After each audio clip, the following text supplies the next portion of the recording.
So my name is David Powell, and I'm an artist, and I own Powell Arts Workshop, which is a group of people. We make costumes for movies, for theater, for conventions, all kinds of fun stuff. I started making costumes when I was a little kid. I used to run around in, taking my mom's bath towels and turning them into Superman capes and stuff like that.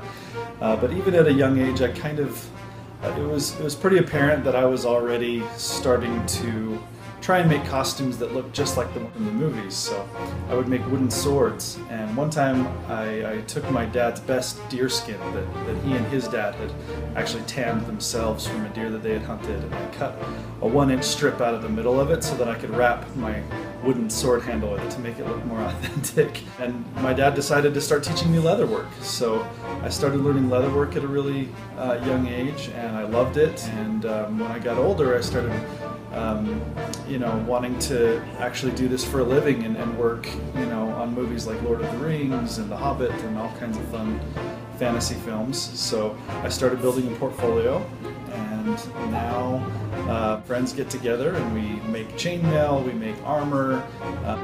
I've learned a bunch of other techniques, mold making and casting, sculpting, all kinds of cool stuff so that we can make costumes that look really good on film or on stage or for commercials or anything like that.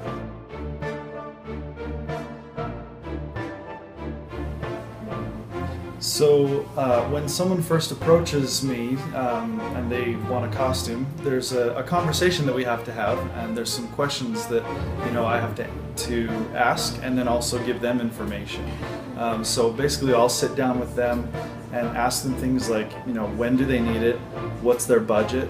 If they only have a few bucks, we want to make things with materials that are less expensive, and or if they have a bigger budget, we can use really nice materials, real leather, real metal, things like that. And then we'll actually sit down and design it. So this is one example of a concept design that we did for a fan film based on The Legend of Zelda. So this is for the character Link.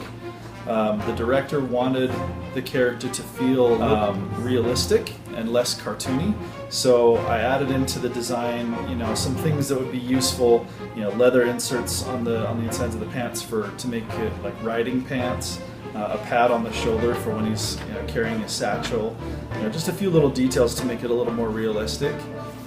So we draw this out, and then if we get approval from the director, in this case we did, we can start pulling the materials together to sew it. So the right kinds of fabrics that look good, we choose a color palette, we choose the amount of aging and weathering and antiquing that we want to do.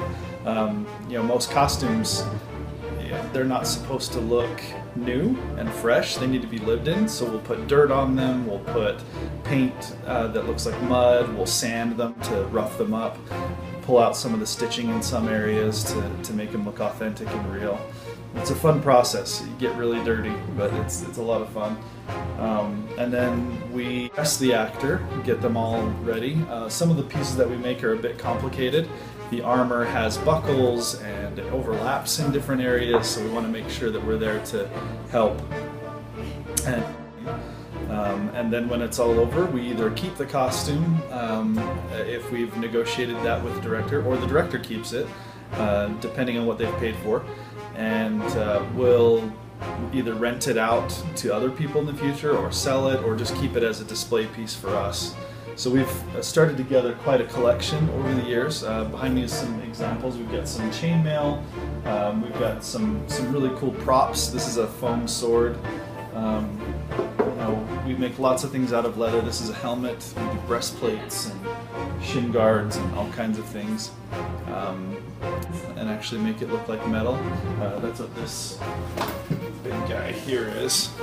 So this is one that we worked on for a movie called Bigfoot versus Nazis. A really hilarious examples of things that we've done and how we do it.